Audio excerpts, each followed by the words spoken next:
Hello বন্ধুরা, হঠাৎ করে বাড়িতে অতিথি আসছে। বাড়িতে দু টুকরো মাছ আছে কি?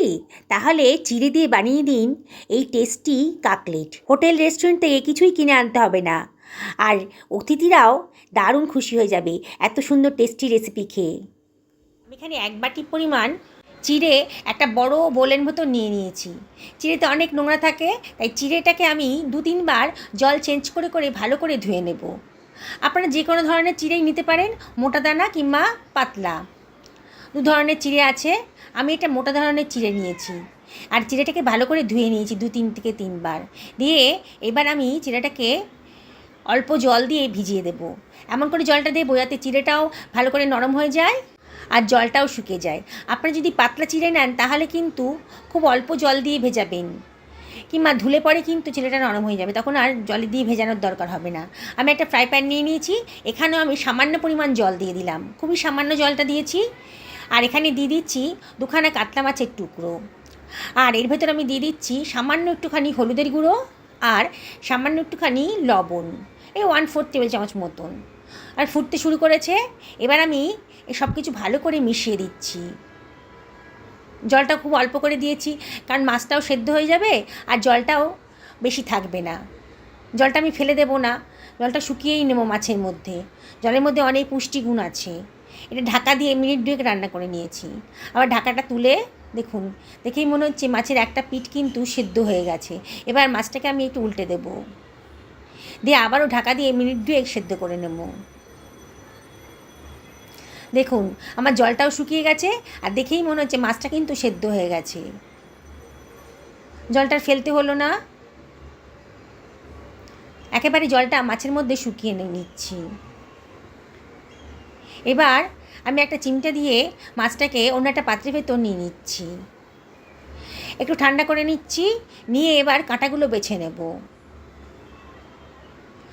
মাছটা খুব বড় সাইজের মাছ তো, তাই খুব বেশি কাঁটা নেই, মানে কাঁটাটা বাছতেও খুব সুবিধা হবে আর কি। আপনারা, আমি এখানে কাতলা মাছ দিয়ে করেছি, আপনারা যে কোনো বড় ধরনের মাছ দিয়ে এটা করতে পারেন, কিন্তু খেতে ভালোই লাগবে। কাঁটাটা পুরো বেছে ফেলে দিলাম। এবার ফ্রাই প্যানটা গরম করতে দিয়ে দিয়েছি, এর ভেতরে 2 টেবিল চামচ মতো তেল দিয়ে দিলাম। তেলটাকে একটু গরম করে নিয়েছি। আর 1/4 টেবিল চামচ মতো এখানে দিয়ে দিচ্ছি গোটা জিরে, আর দিয়ে দিচ্ছি কতগুলো কারি পাতা, সুন্দর একটা গন্ধ বেরোবে। এবার দিয়ে দিচ্ছি খানিকটা রসুনের কুচি, একটু নাড়াচাড়া করে এর ভেতর দিয়ে দিলাম 1/2 চামচ মতো লবণ। লবণটা দিয়েও একটু নাড়াচাড়া করে নিচ্ছি। গ্যাসের ফ্লেমটা মিডিয়াম টু হাইতে রেখেছি। এবারে আমি এর ভেতর দিয়ে দিচ্ছি 2খানি মাঝারি সাইজের পেঁয়াজকে কুচি করে কেটে রেখেছিলাম, দিয়ে দিলাম। সামান্য একটু আদা গ্রেট করে রেখেছি, দিয়ে দিয়েছি। 1/4 টেবিল চামচ মতো হলুদের গুঁড়ো দিলাম, আর 1/2 টেবিল চামচ লঙ্কার গুঁড়ো দিলাম, 1/2 টেবিল চামচ জিরের গুঁড়োও দিয়ে দিলাম। দিয়ে আমি সব কিছু খুব ভালো করে মিশিয়ে নিচ্ছি। অনবরত কিন্তু নাড়তে হবে যাতে পোড়া না লেগে যায়।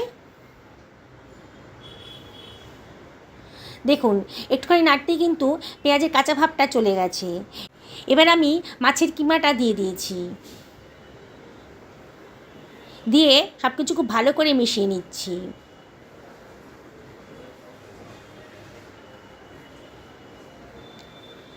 খুব ভালো করে মেশানো যখন হয়ে গেছে, এবার আমি 2খানা বড় সাইজের আলু সেদ্ধ করে রেখেছিলাম সেটা দিয়ে দিলাম।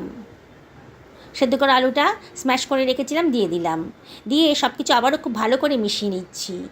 অনবরত কিন্তু নাড়তে হবে। দেখুন আস্তে আস্তে কিন্তু আমার আলুটারও কালার চেঞ্জ হয়ে গেছে।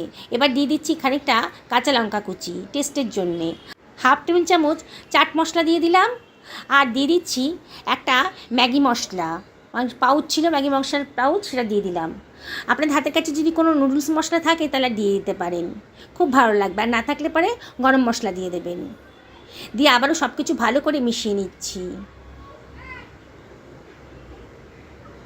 খুব টেস্টি হবে, বুঝতেই পারছেন একটা স্টাফিং বানাচ্ছি আমি। দেখুন আস্তে আস্তে কিন্তু আমার স্টাফিংটা কড়াই গা থেকে বেরিয়ে আসছে, ফ্রাই প্যানের গা থেকে বেরিয়ে আসছে, মানে আমার স্টাফিংটা কিন্তু পুরো রেডি হয়ে গেছে।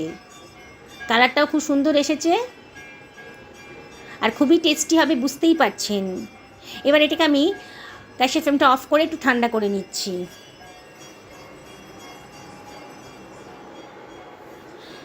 এই ঠান্ডা হয়ে গেছে, এবার এটাকে আমি সরিয়ে রাখছি। আমার চিড়েটা কিন্তু অনেকক্ষণ ভেজানো হয়ে গেছে। দেখুন চিড়েটা কিন্তু পুরো জলটা অ্যাবজর্ব করে নিয়েছে, একেবারে ঝরঝরে হয়ে গেছে। দেখুন কতটা ঝরঝরে হয়ে গেছে, নরম হয়ে গেছে কিন্তু কিন্তু গলে যায়নি।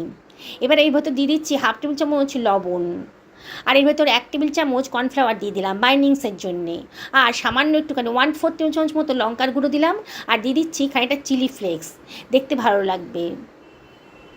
এবার দিয়ে দিচ্ছি খানিকটা ধনেপাতা কুচি। এবারে আমি হাত দিয়ে সব কিছু ভালো করে মেখে নিচ্ছি। আমরা যেমন করে আটা মাখি সেরকম করে ভালো করে ঠেসে ঠেসে মেখে নেব। আপনাদের যদি মনে হয় খুব শুকনো লাগছে, তাহলে সামান্য একটু জল দিতে পারেন। আমার কিন্তু জলের প্রয়োজন হয়নি। দেখুন আমি সুন্দর করে মেখে নিয়েছি ডোটাকে। এবার আমি 1 টেবিল চামচ সাদা তেল দিয়ে দিলাম, দিয়ে আবারও ভালো করে এটাকে মেখে নিচ্ছি। বন্ধুরা, রেসিপিটা কিন্তু একেবারে নতুন ধরনের। একবার যদি বানিয়ে খান না, আপনাদের কিন্তু প্রায় সময় বানাতে ইচ্ছে করবে। অনেক সময় আমাদের বাড়িতে কিন্তু মাছ রান্না হওয়ার পর 1 টুকরো 2 টুকরো মাছ কিন্তু এক্সট্রা থেকে যায়, তখন এই মাছগুলো দিয়ে কী করবো বুঝতে পারি না। আপনি কিন্তু এই ধরনের রেসিপি বানিয়ে নিতে পারেন। দেখুন আমি মিনিট 5 ঢাকা দিয়ে রেখেছিলাম, তারপর ঢাকা তুলে আরও একটু মেখে নিচ্ছি। আমার কিন্তু এই ডোটা একেবারে সেট হয়ে গেছে। এবার এখান থেকে আমি একটু লেচি কেটে নিচ্ছি। লেচিটাকে হাত দিয়ে একটু গোল করে নিচ্ছি। হাতে একটু তেল মাখিয়ে নেবেন, তাহলে লেচিটা কাটতে সুবিধা হবে। এবার একটুখানি বাটির মতো করে নিচ্ছি লেচিটাকে, আঙুল দিয়ে বাটির মতো করে নিলাম। আর এর ভেতরে আমি মাছের যে স্টাফিংটা করেছিলাম সেই স্টাফিংটা ভেতরে দিয়ে দিচ্ছি।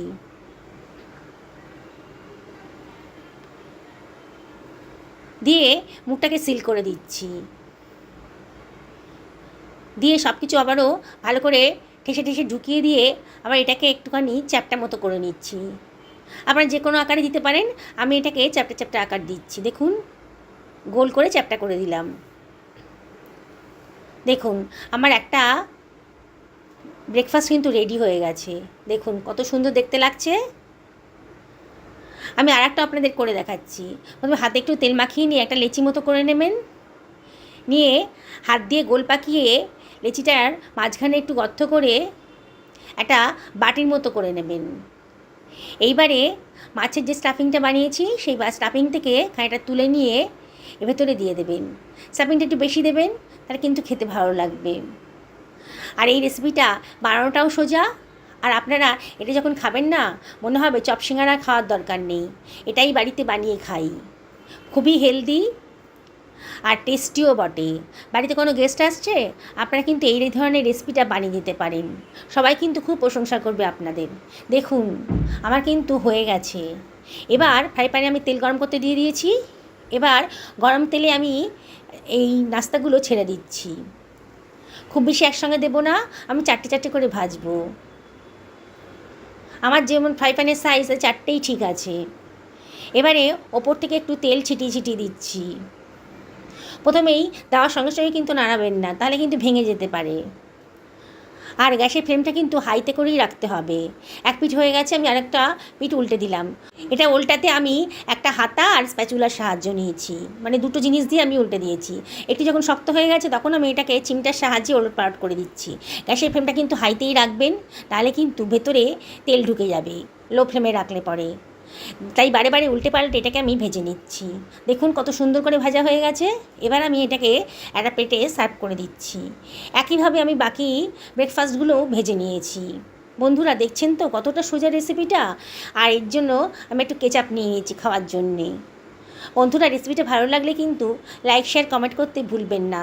নতুন বন্ধুদেরকে রিকোয়েস্ট করব আমার চ্যানেলটা সাবস্ক্রাইব করার জন্যে, আর যারা ফেসবুক থেকে দেখছেন তাদেরকে রিকোয়েস্ট করব আমার পেজটা ফলো করার জন্যে। শুনুন কতটা ক্রিস্পি হয়েছে, আমি দেখাচ্ছি আপনাদেরকে, একটু ভেঙেও দেখাচ্ছি। ভেতরে পুরে ঠাসা, আর খেতে কিন্তু দারুণ সুস্বাদু। আপনাদের বানাতে ইচ্ছে করছে তো, তাহলে আর দেরি করবেন না, আজকেই বানিয়ে ফেলুন। সকলে ভালো থাকুন এই কামনা করে ভিডিও শেষ করলাম।